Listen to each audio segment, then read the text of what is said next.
...2023 is on, and when you see the conversation professor in an official outfit, you just know the car diary is officially back on your screens, ready for 2023. Now, the car that we have today wanks fantastic features, including spacious and comfortable interior, easy to use controls, and many more features. In today's episode of the car diary, we bring you an exclusive review of the Nissan Sylphy B17, so that you can get to know more about this car in detail. We are still at Stancam Motors, opposite the steel structure plant next to Mama Lucy Kibaki Hospital. And should you want to make inquiries or book test drives with the car that we have here today, don't hesitate to call these numbers that are here on your screens. Now, with that said, guys, let's roll.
Now, let us take you back down the memory lane of the car that we have today. It was initially known as the Nissan Bluebird Sylphy, and it has been produced in 3 generations. The first generation, known as the G10 in Japan and also was called the N16 in other countries, was the first generation to be produced. Then came the second generation, which was known as the G11, and it was produced parallel to the car that we have today.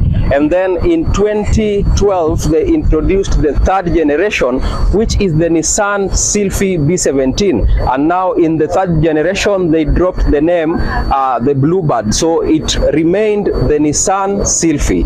Hadi hapo tuko sawa? Very nice. Now let us talk about the trim levels of the car that we have today.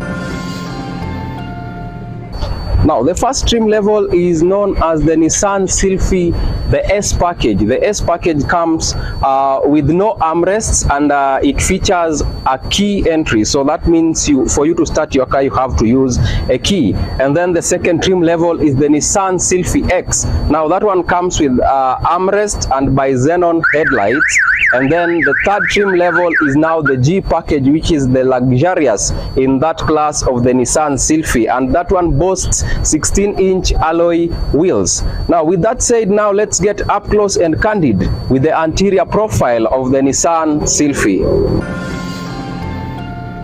when you come to the anterior profile, the first impression is how beautiful the aesthetics of the anterior profile looks like. This car boasts bi-xenon headlights fully equipped with daylight running lights, as you can see them mounted right here. It also boasts fog lights, which is pretty brilliant for this car. And of course, there's that predominant V-shaped Nissan design that you will always find in nearly all the Nissan vehicles. You can see it present in the headlights, on the grille as well. You have that V-shaped thing. So nothing much to talk about. Let us now look at what powers the Nissan Sylphy under the hood. Before we look at what we have here, let us allude to the G11, because this car is a descendant of the G11. Now, the G11 used to come in 3-engine configuration. We had the 1.5 liter HR15 engine, there was the 1.6 liter HR16, and then there was the 2 liter MR20DE engine, which were in the previous generation of this car, and that was the G11. Now, back to where we are today. So this car features a 1.8 liter MRA8DE engine, and it is a 4-valve dual overhead camshaft engine. Now, they say mated to a good engine is a good transmission. So what transmission will you find when you buy the Nissan Sylphy? You find it with an Xtronic continuous variation transmission, which is brilliant, in as much as some people may say that the Nissan CVTs usually fail, but with time they have upgraded, and we have seen a few shortcomings with the Nissan CVT, and that is a good buy when you decide to get the Nissan Sylphy. So when you get the Nissan Sylphy, that is what you will find under the hood, and it is very economical, because this car can give you up to 18 kilometers per liter of fuel. Isn't that nice? Brilliant. Now, with that said, guys, let's head to the side profile and see what we have there as well.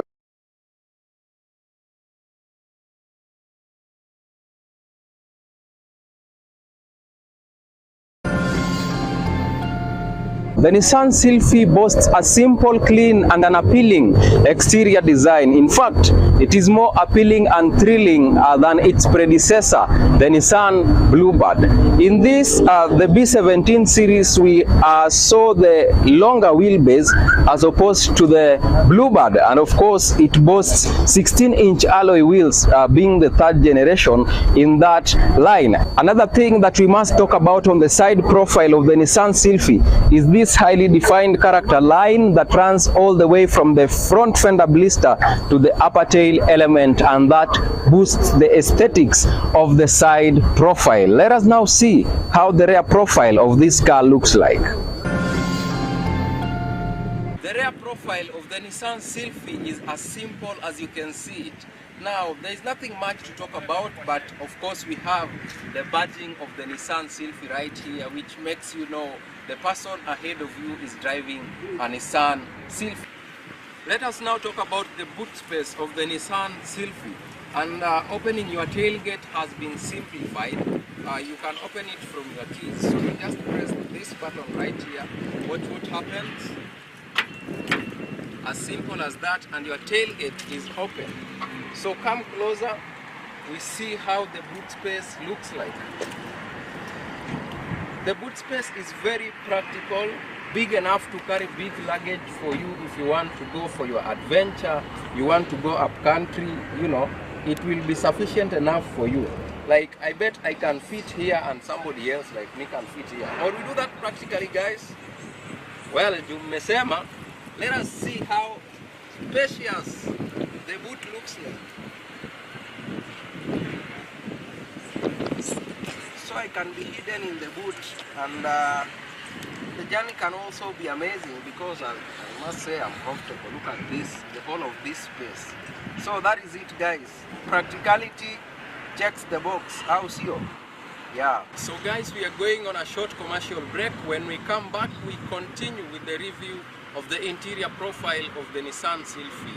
Don't go away, because the best is yet to come.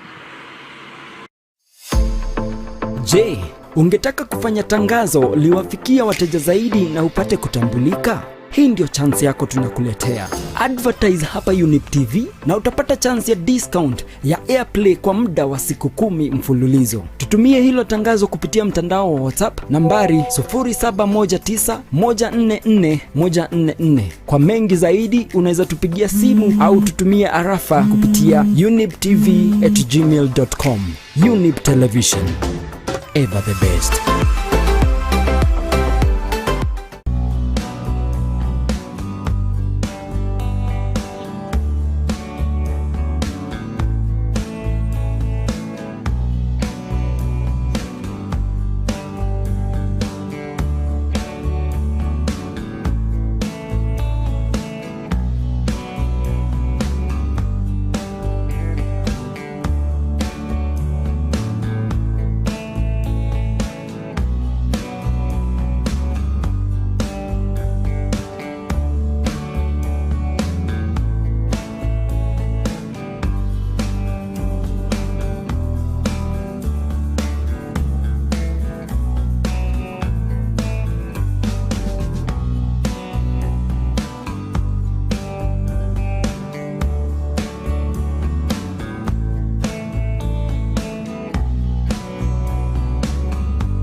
Ever the best.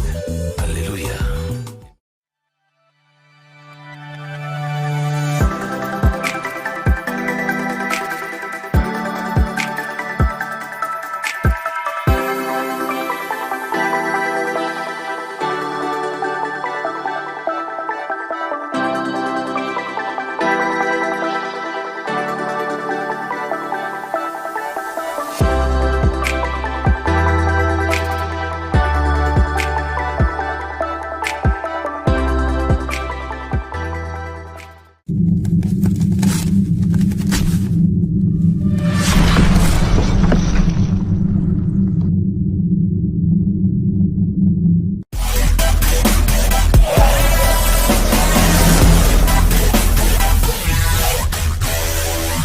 Welcome back to the Car Diary. My name is Alfonso Albakwekwe, the conversation professor himself, and we are still taking up the airwaves right here on Younib TV, the best youth television network in East and Central Africa.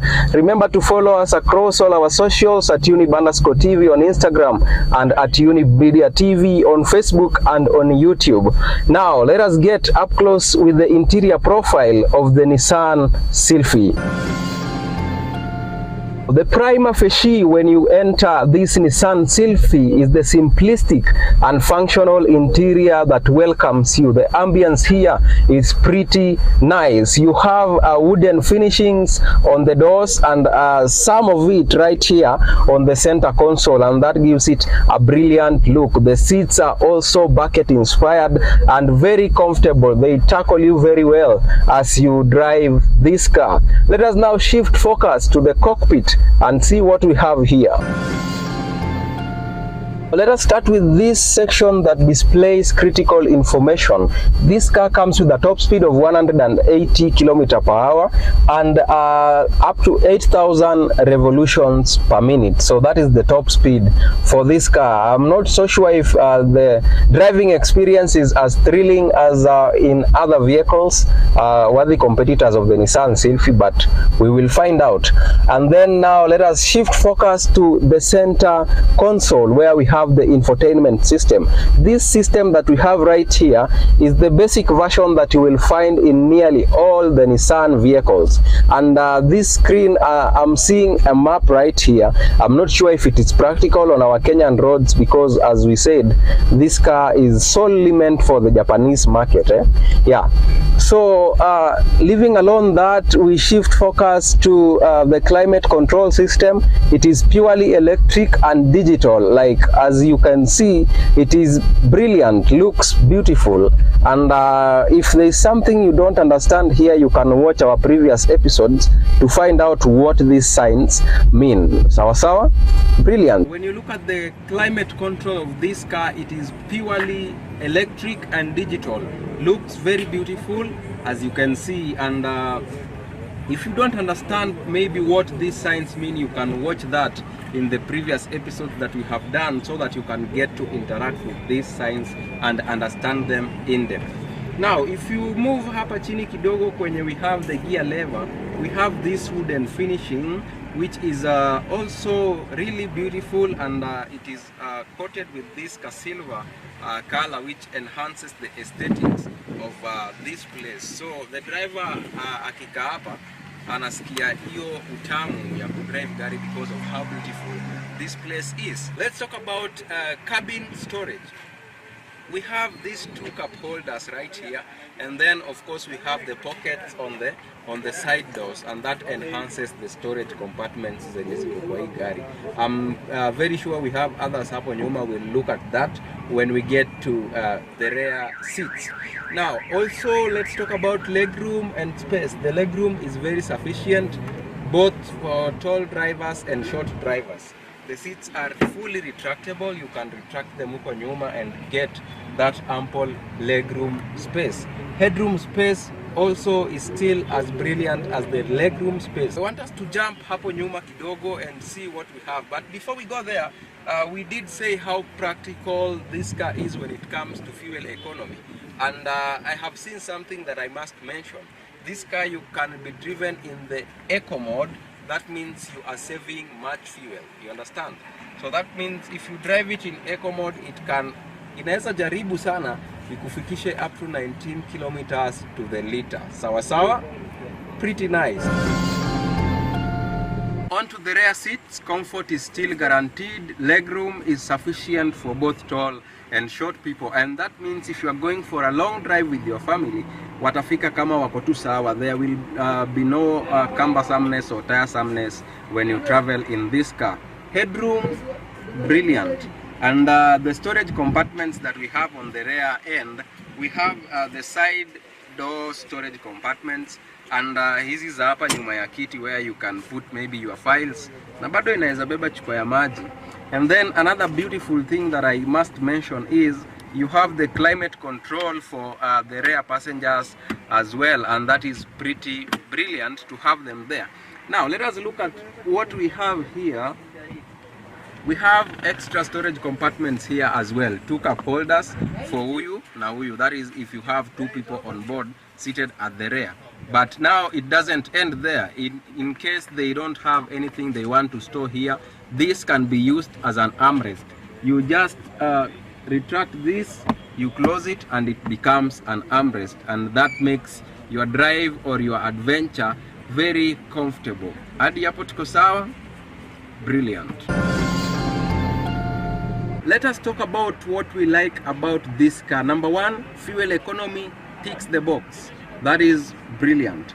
Number two, comfort. Like, this car is very comfortable for even long distance drives with your family. So that is also another thing that I must give a thumbs up in this car. Number three is the aesthetics of the interior. Like your finishing, your cockpit and hapo mbele, it just gives you something beautiful. So that simplicity and that intriguing look makes you feel at home inside the Nissan Sylphy. So the last thing, let's talk about value for money. How much does this car go for locally right here in Kenya? So it starts from around 800,000 all the way to 1.2 million, depending on the specifications that you want and the mileage of the car. Hadi hapo tuko sawa? Yeah, so if you want to acquire a Nissan Sylphy, prepare yourself with around 800,000 all the way to 1.2 million. Now guys, that brings us to the end of today's episode. But before we leave, we are introducing a new segment for you guys, where you will have a one-on-one interaction with the conversation professor. The segment is called Ask the Professor, and on Ask the Professor you will find the privilege to ask that question that is bothering you in as far as the automobile thing is concerned. So starting next week, we will be answering questions that you guys will be asking about cars on the Ask Professor segment. See you next time guys, same time, same place. Adios muchachos. This has been the Car Diary. Mbarikiwe.